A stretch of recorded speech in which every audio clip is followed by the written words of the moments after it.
il faut que j'explique aussi quel est le contexte politique ou les événements majeurs qui se déroulent dans le pays, sur le plan juste de la politique interne, parce que je crois que c'est la trame ou la toile de fond qui va beaucoup influer jusqu'au moment où nous nous lançons vraiment dans les élections et que moi je me retrouve à la tournée de Moïse Katumbi, propulsé sur les devants de la scène sous la casquette du porte-parole du parti Ensemble pour la République. Dans ma lecture, et c'est personnel, hein, c'est vraiment subjectif, de fait, je pense qu'il y a 3 à 4 événements, 3 événements et un élément circonstanciel, personnel, lié, mais concernant évidemment, qui se déroulent. Le premier élément, c'est la conférence pour la réconciliation katangaise. Cet élément est fondamental, à mon sens, dans la suite des événements. Le deuxième élément, c'est la redynamisation des activités de l'opposition jusqu'à un certain niveau. Un autre élément qui lui est équivalent, mais qui a une envergure beaucoup plus particulière et qui rejoint un peu plus les événements qui vont se dérouler, c'est l'initiative prise par Moïse Katumbi de faire de tournées de redynamisation des activités politiques de son parti Ensemble pour la République. Le quatrième élément, qui m'est totalement personnel, c'est le constat que je vais m'engager politiquement.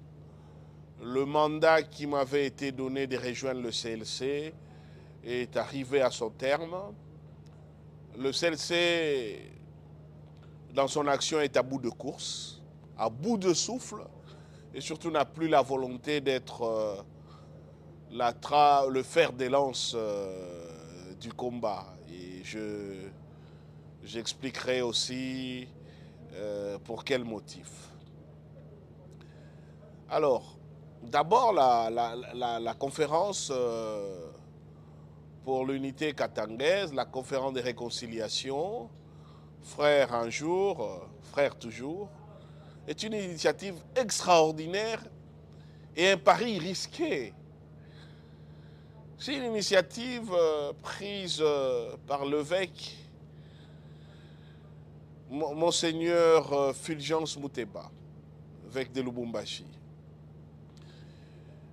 C'est audacieux et il faut carrément dire c'est c'est presque une illusion. Les dernières années,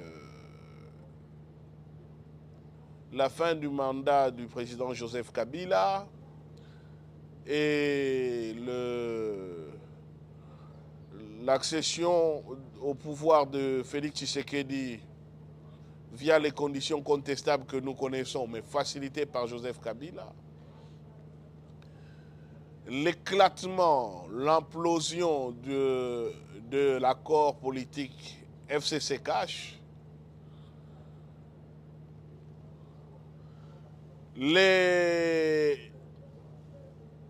comment dire, le ralliement de Moïse Katumbi, même à reculons au sein de l'Union sacrée, le fait que la même Union sacrée cherche à circonvenir Moïse Katumbi en récupérant tous ses ministres, ce qu'ils finiront par faire, à part notamment mon prédécesseur, Chérubin Okende, que Dieu ait son âme,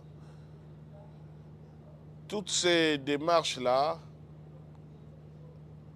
ont eu une incidence terrible au Katanga.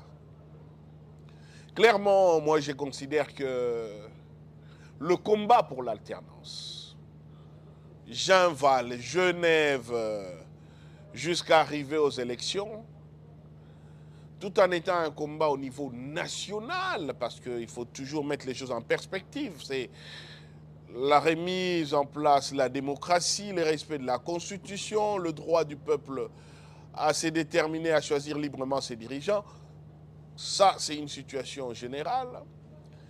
Le front était à Kinshasa, certainement, dans une certaine mesure, mais les effets du combat ont vraiment une incidence comme une guerre civile dans les Katanga. L'occasion faisant alors qu'on vit le larron, je voulais m'entretenir avec vous sur des sujets brûlants de mon patelin, le Katanga, où j'exerce les fonctions de président, coordonnateur du rassemblement, et où nous sommes en train de passer un véritable calvaire de la dictature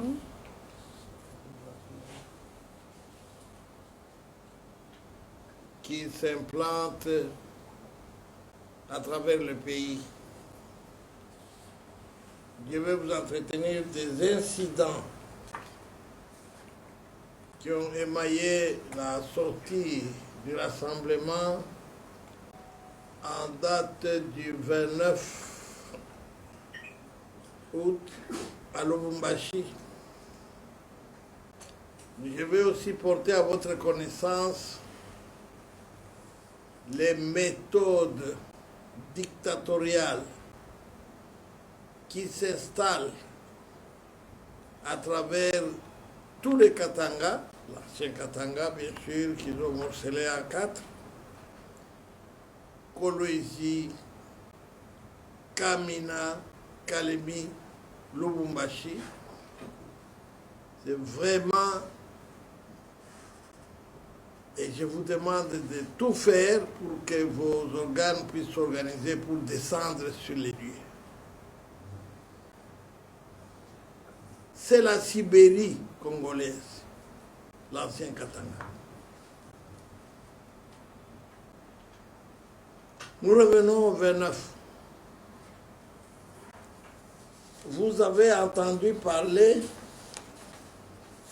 des autorisations, c'est-à-dire de l'accord que le maire de la ville de Lubumbashi avait notifié aux organisateurs de la manifestation du 29, l'accord dûment signé par monsieur le maire pour dire que bon, nous sommes d'accord, vous pouvez vous réunir à votre directoire, etc., etc.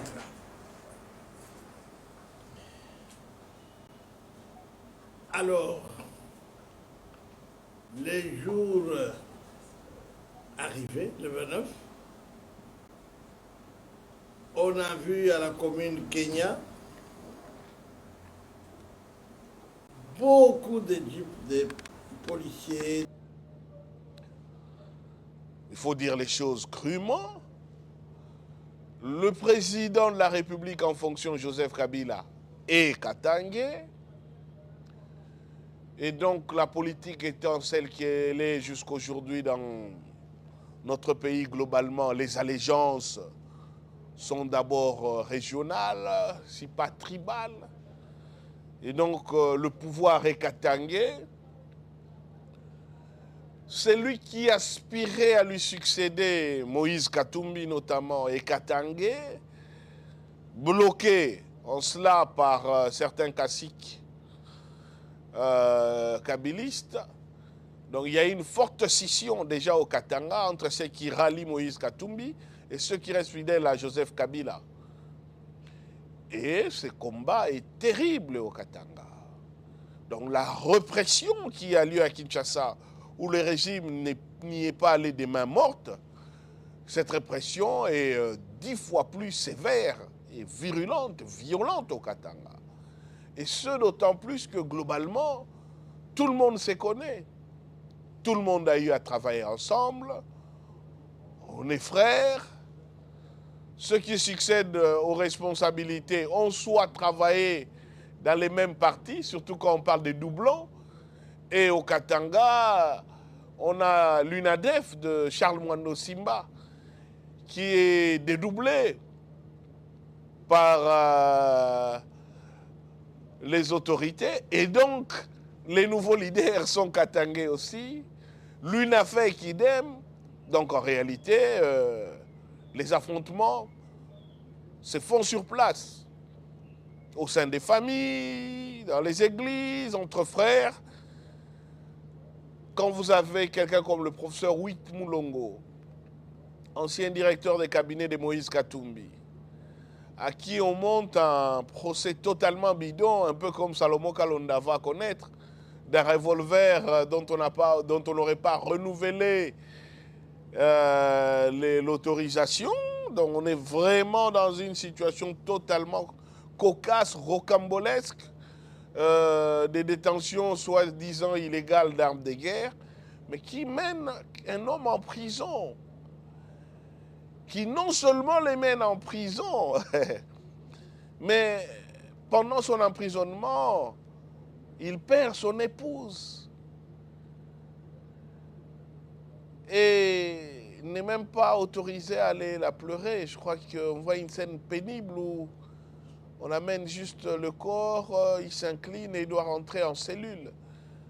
Je dis qu'on a connu des moments terribles. Mais l'idée n'est pas de ressasser tout ça, mais de fixer les choses en contexte.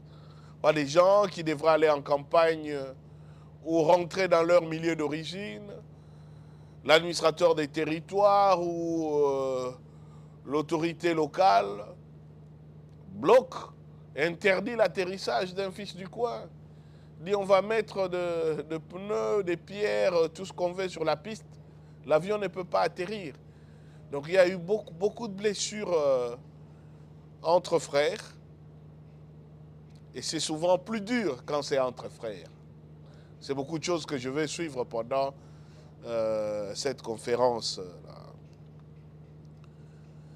Moi, je me rappelle aussi les attaques contre Baba Kyungu. Celui qui est resté garder la maison, celui qui a choisi le camp de Moïse Katumbi.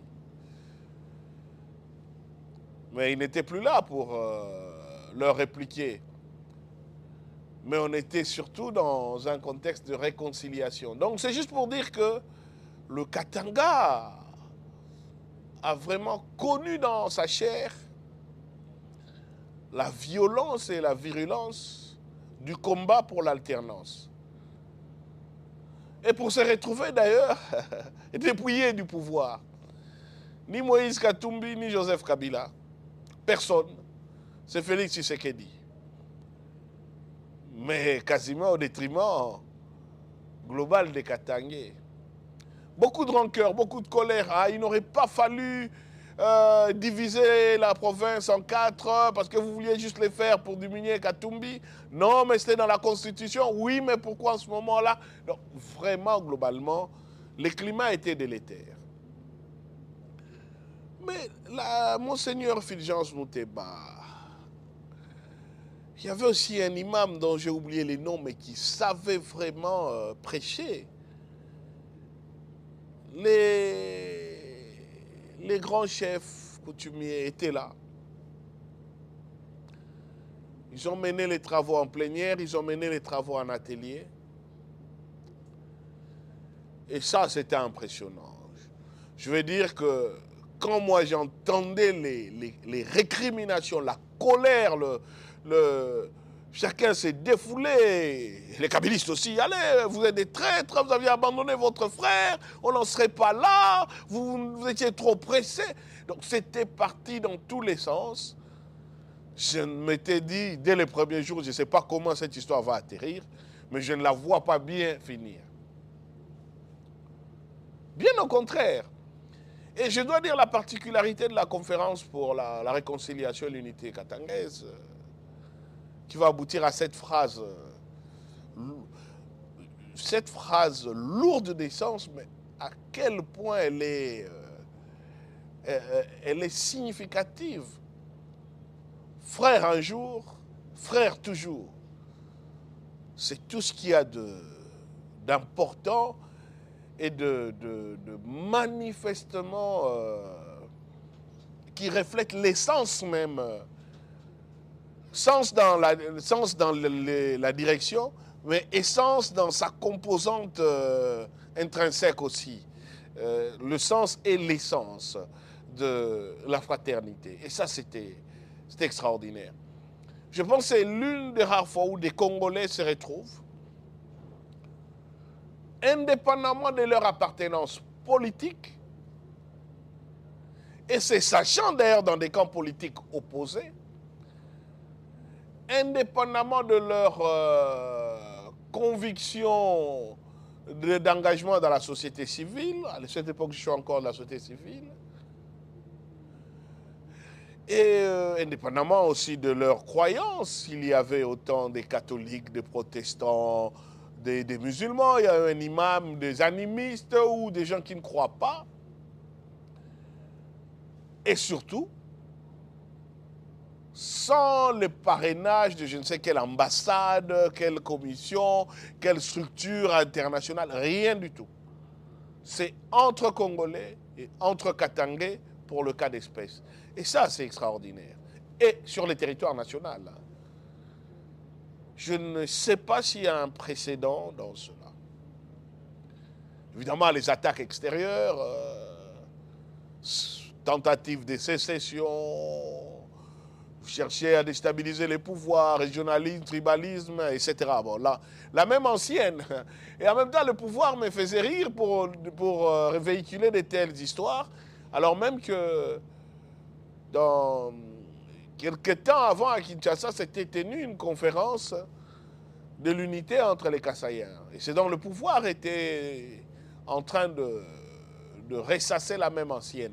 Mais c'était intéressant l'idée de voir des gens qui étaient au gouvernement, des gens qui étaient au Parlement, dans le camp du président Tshisekedi, de voir les gens rester fidèles à Joseph Kabila et de voir même la jumelle de Joseph Kabila, Jeannette Kabila, venir. Et c'est d'ailleurs le premier signe du déclic psychologique, c'est qu'au cours d'une séance, Jeannette Kabila est là, côte à côte avec Moïse Katumbi, qui est venu aussi saluer les gens avant de repartir. Et ça, c'était un bon signe. Ça a présagé une fin de bon augure et ça a encouragé les gens. Je n'ai pas assisté à des conférences ailleurs pour faire la comparaison, mais lorsqu'il s'agit d'exprimer leur rancœur, leur colère et leur frustration entre frères, je dois dire que les Katangais ne se caractérisent pas par beaucoup de diplomatie. Mais la volonté d'être unis était plus forte. En dépit, et c'est ça tout à leur honneur, à tous les participants, y compris à moi aussi, en dépit du fait que la blessure était encore fraîche. Cette conférence a eu lieu et vraiment, chapeau à Monseigneur Fulgence Moutéba pour sa rigueur, sa flexibilité aussi, mais l'essence de garder les caps.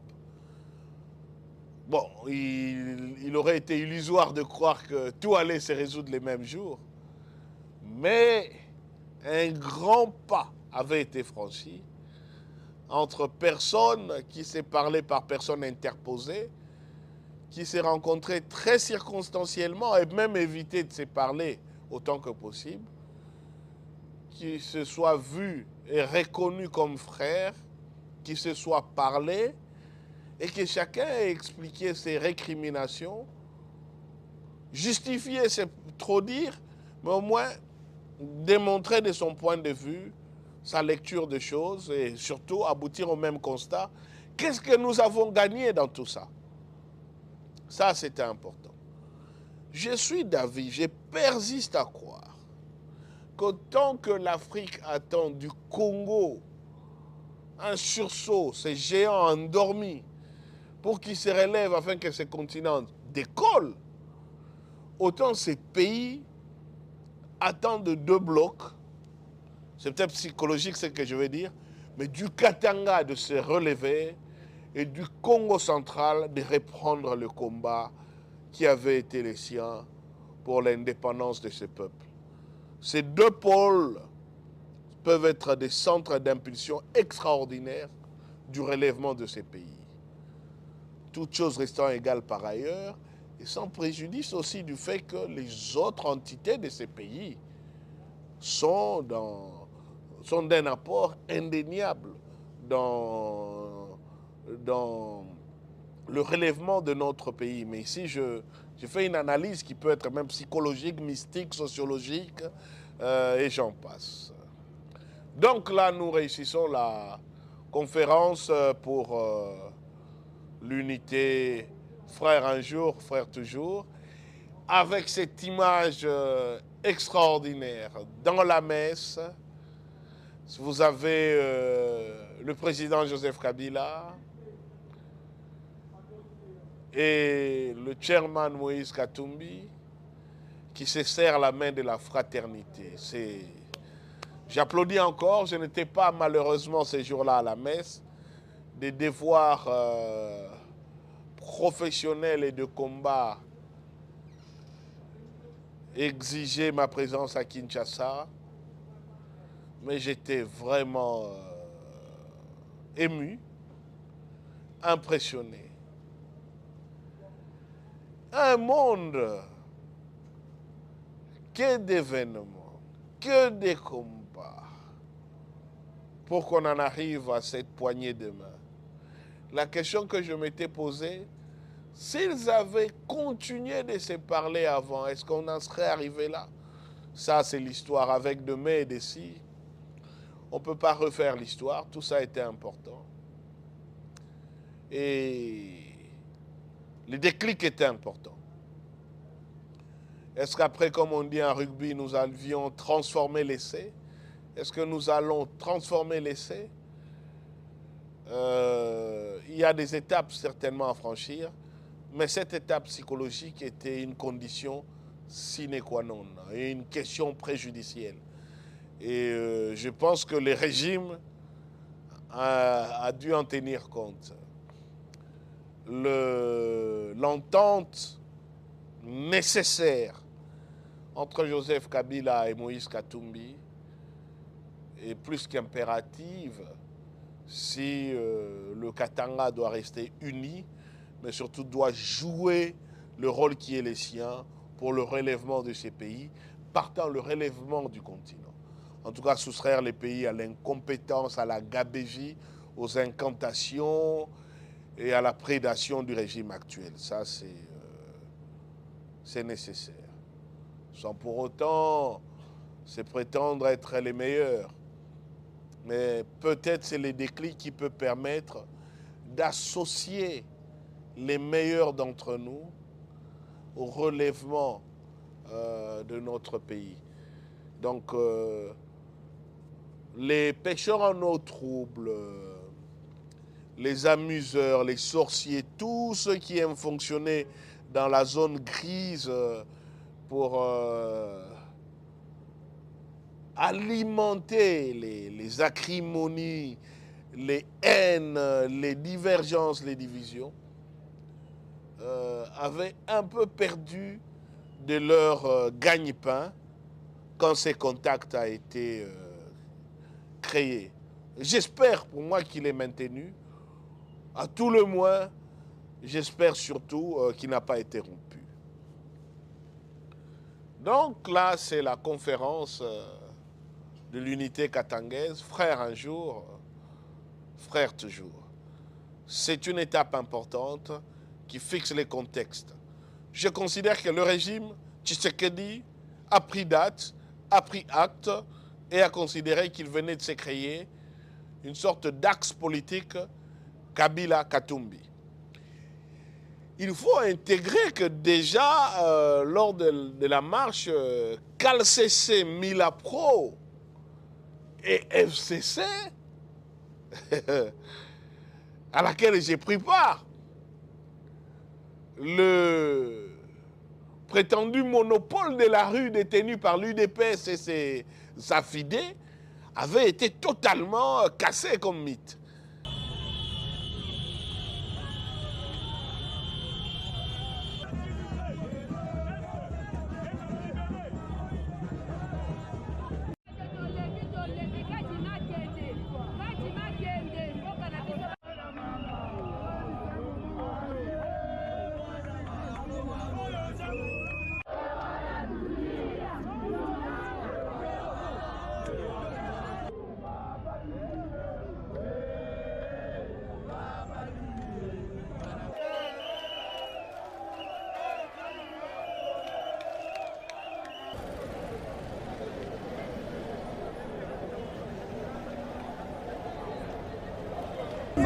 Le peuple est souverain de par l'article 7 de la Constitution.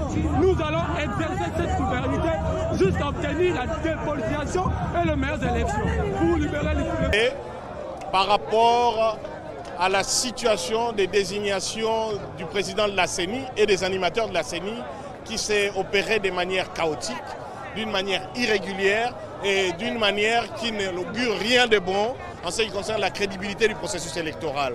Or, la crédibilité du Congolais, nous ne pouvons pas nous autoriser qu'il y ait des élections qui soient galvaudées. Ce serait un mépris pour les sacrifices endurés par le peuple congolais et nous ne le tolérerons pas. Et cet axe-là avait inquiété les régimes. Nous aurions dû l'exploiter davantage pour je crois, pour briser pas mal de choses. Mais encore une fois, les entraves psychologiques, de la répression, de l'absence d'amende honorable ou d'excuses publiques de nos frères du FCC dans la gestion de la répression pendant les combats pour la transition ont été aussi importantes. Mais je vais y revenir peut-être lorsque je vais parler de l'élément psychologique, disons, dans le contexte de mon choix aussi de rejoindre la politique active et de quitter les CLC. Puisque nous parlons justement de cette question du monopole de la rue, l'UDPS est parvenu à recycler l'ancienne selon laquelle, en dehors de l'UDPS, personne ne peut mobiliser la rue. Personne ne mobilise la rue comme l'UDPS, personne ne fait trembler un pouvoir comme l'UDPS.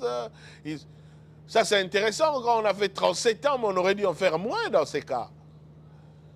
Et si on aurait dû, c'est là où on aurait démontré qu'on a su mobiliser la rue. Si c'est pour trouver des casseurs, brûler des stations, bon, effectivement, ça, d'autres ne veulent pas faire ce genre de choses. Je ne nie pas, je ne peux pas renier le courage que beaucoup ont eu dans l'UDPS d'affronter la répression. Mon père était cofondateur de ces partis. Il m'a expliqué la chaîne de solidarité dont il bénéficiait à l'époque du parti État, partout où il s'est retrouvé dans les prisons du régime. Il trouvait toujours quelqu'un proche. Donc c'est pour dire que l'UDPS, cette UDPS du combat héroïque, a su travailler dans la clandestinité et faire ressortir des valeurs. C'est après avoir écrémé ce qu'elle avait de substantiel pour rester dans une sorte de culte de la personnalité autour uniquement d'Étienne Tshisekedi, que l'UDPS a commencé à perdre son âme. Mais surtout, et ça c'est bien dommage, la mort de feu Étienne Tshisekedi a libéré tout ce que peut-être ces partis avaient des forces obscures. Et l'exercice du pouvoir, alors là, ça a été total. C'est les Kraken qui a lâché et on a libéré les forces du mal. Donc tout ce que l'UDPS aurait pu connaître de force de contingentement, qui canalise un peu la noblesse de la lutte, a lâché. Et quand des gens comme Feu Maître Mukendi wa Mulumba sont décédés, que des grandes personnalités n'existaient plus, alors là, la horde sauvage s'est déchaînée. Et tous les grands noms, les Corneille Mulumba, les noms des autres fondateurs qu'il faut toujours rappeler à l'origine, ceux-là vraiment qui ont bravement affronté la dictature, ont été mis aux oubliettes. Et vous voyez des opportunistes se vanter des 37 ans de lutte, mais quand vous prenez leur âge, vous déduisez des 37, c'était des enfants ou même ils n'étaient même pas nés.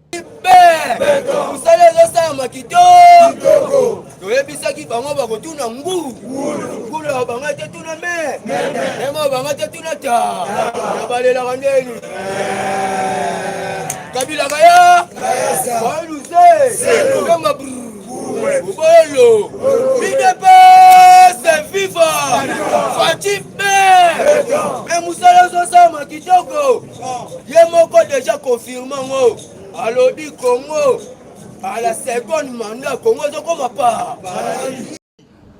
Il tombe à partir, dans les 26 communes, redynamisation à partir. Il y a que parti est à Gokoufou. Parti est à Gokoufou. Bakanginga. Jules Mouniero. Redynamisation à partir, na yebisi Kabuya, to redynamiser parti, bazoka nangai. Jules Mouniero ngai.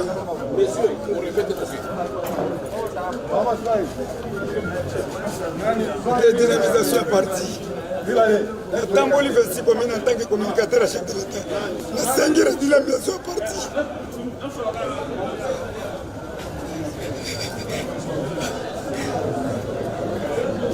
Partez au Koufoua.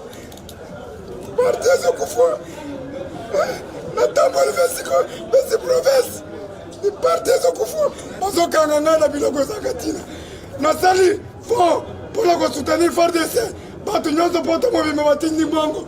Il faut napesa mbongo na ministre de défense. Parti za kokufa. Muko antambola kangai. Parti za kokufa. Muko antambola mwamai.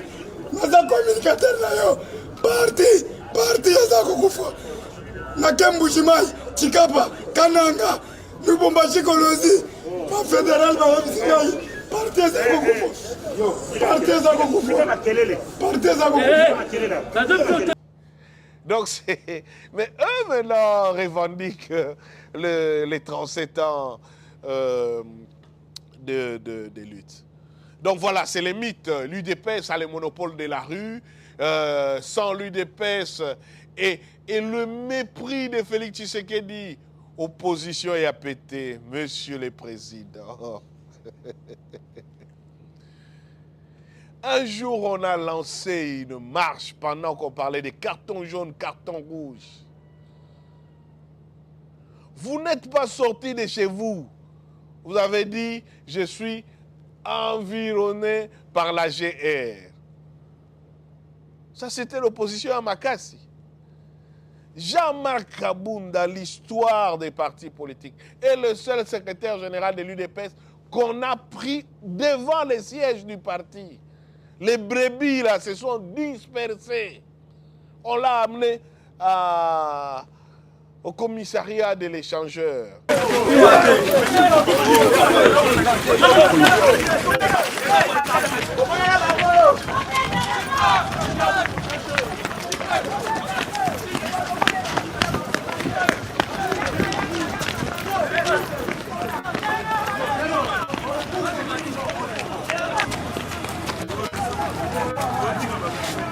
Masake balboso, ke balboso. Masake balboso, ke balboso.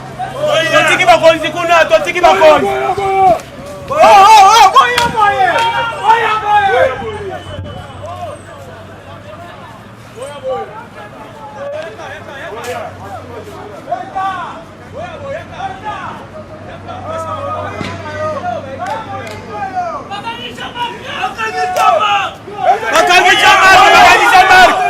Bakangi Jean-Marc.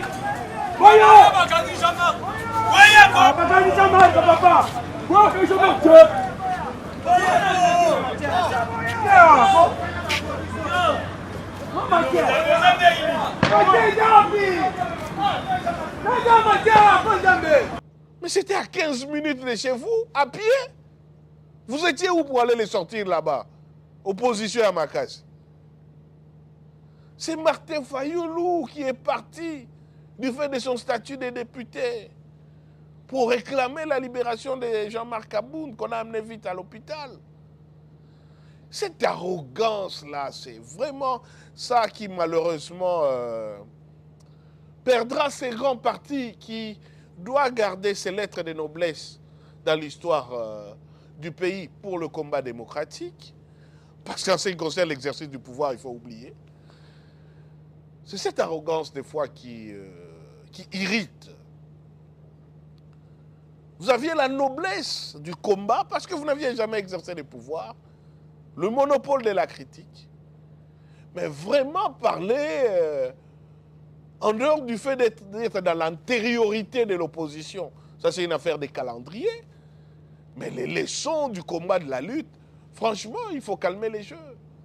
D'autres sont venus plus récemment, mais on s'y s'organisait mieux que vous. Les G7 l'a fait, Katumbi l'a fait. Parce que la vocation de l'exercice du pouvoir, ce n'est pas de rester dans l'opposition, c'est de conquérir le pouvoir.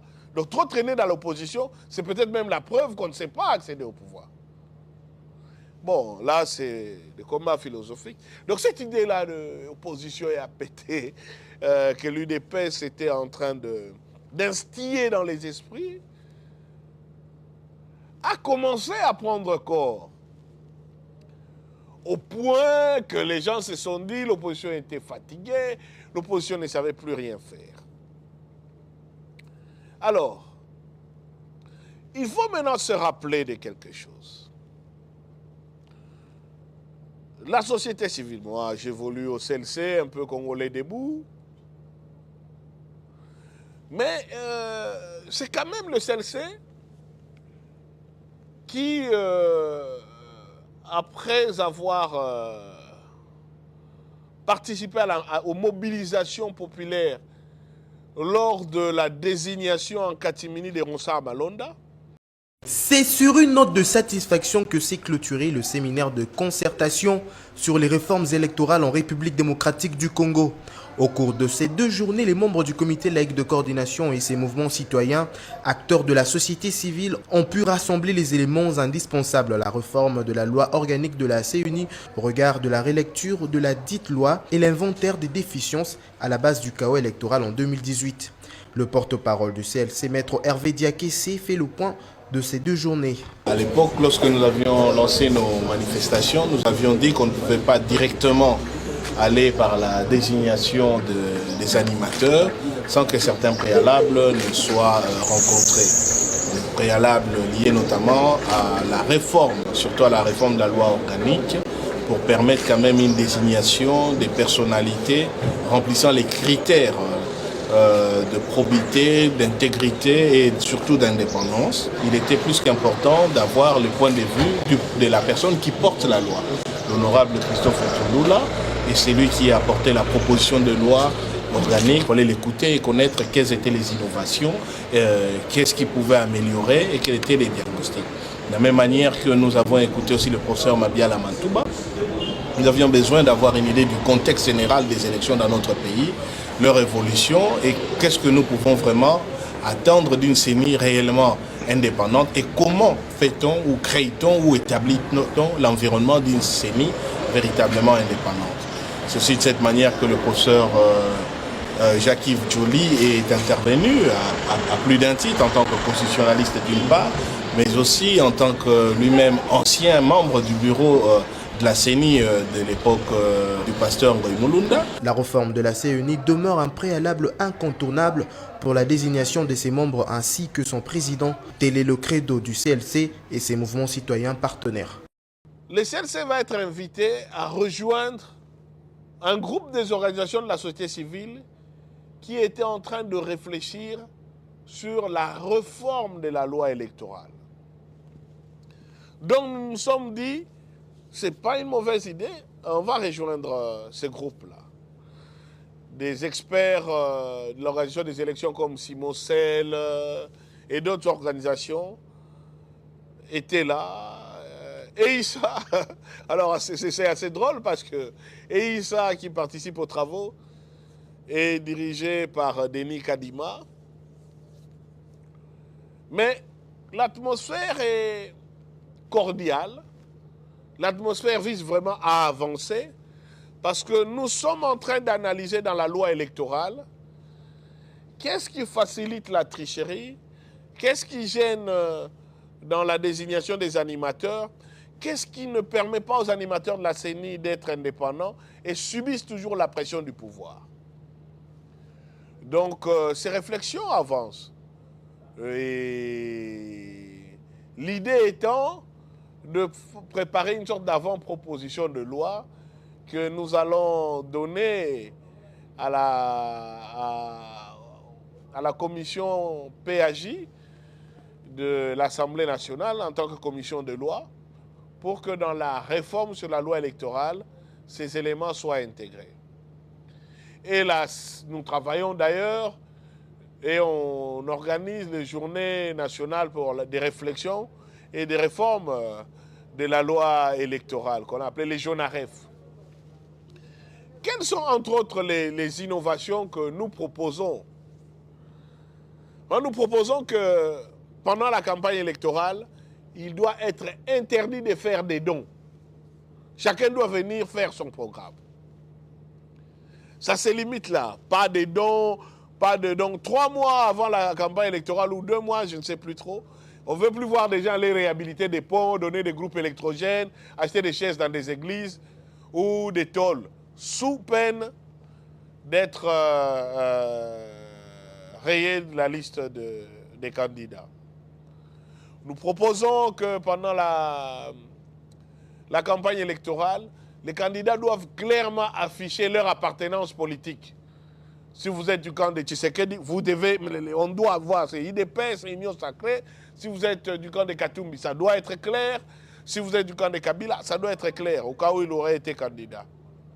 Nous proposons même que les suppléants ne doivent pas être de la même famille, ni femme, ni enfant, ni parents, ni cousins, rien du tout. Les gens nous disent, mais est-ce que vous interdisez maintenant les membres des familles d'être candidats? On dit non, mais ils ne doivent pas être suppléants. Ils peuvent être candidats en leur propre nom sur la même liste, peu importe, mais pas des suppléants. Donc nous étions vraiment proactifs. Nous avions trouvé les difficultés qui naissaient dans l'organisation des élections. Mais ici, je donne juste quelques points saillants parmi les propositions que nous faisons. Et un autre groupe va nous rejoindre pour avoir une idée de ce que nous étions en train de faire. C'est le fameux G13, piloté par Délice Sanga, Claudel Loubaya, Feu Henri Thomas Lokondo et d'autres acteurs de la société civile. Nous allons aussi échanger avec eux pour qu'ils préparent aussi un document, comme eux sont des élus et qu'ils travaillent au-delà des allégeances partisanes. Ça permettrait de faire un texte beaucoup plus écuménique qui reprend aussi les opinions de la société civile. Des échanges vraiment constructifs et correctement étayés. Encourageante quand même parce que ce sont les premières réflexions entre Congolais sur une question aussi importante que les réformes électorales. Et la société civile, dans toute sa diversité, tout de même a transcendé ces clivages et divergences pour réfléchir d'une manière commune. Comme quoi, la question électorale ne divise pas les Congolais. Bien au contraire, nous tous, nous sommes mobilisés pour avoir des élections qualitativement performantes et qui répondent aux standards internationaux, mais surtout qui répondent à nos attentes de transparence, de crédibilité, tant au niveau de leurs animateurs, qu'aussi au niveau du système qui est mis en place, qui soit intelligible, compréhensible et surtout qui soit au service de la transparence et de la population. Ce sont des impressions d'encouragement et nous espérons ardemment que nos recommandations seront traduites en loi avec tous les partenaires politiques qui ont aussi pris part à ces travaux. Alors il y a un référentiel qui a été adopté, une déclaration également. Alors quelle est la suite par rapport à tout ça? Il faut que les verbes se fassent chers. Donc ça veut dire que les recommandations doivent se traduire en actes. La suite, c'est espérer du politique, particulièrement du législateur, les traduire en actes, c'est en loi. Donc ces réformes, parce que ces réformes vont se traduire en loi.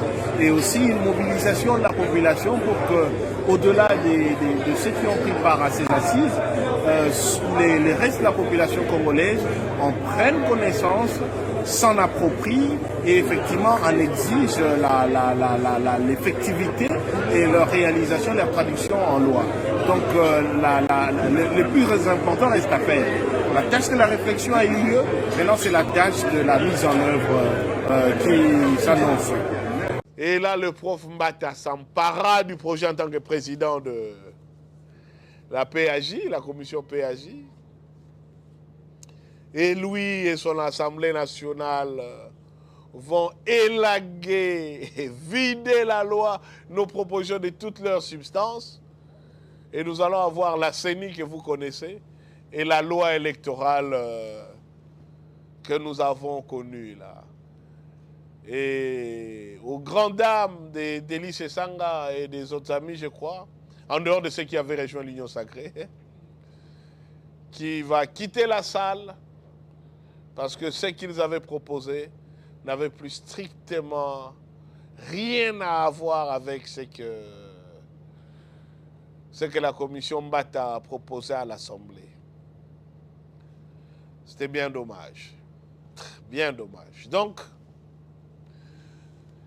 par rapport à cela, donc voilà comment certaines avancées au pays prennent des tournures compliquées.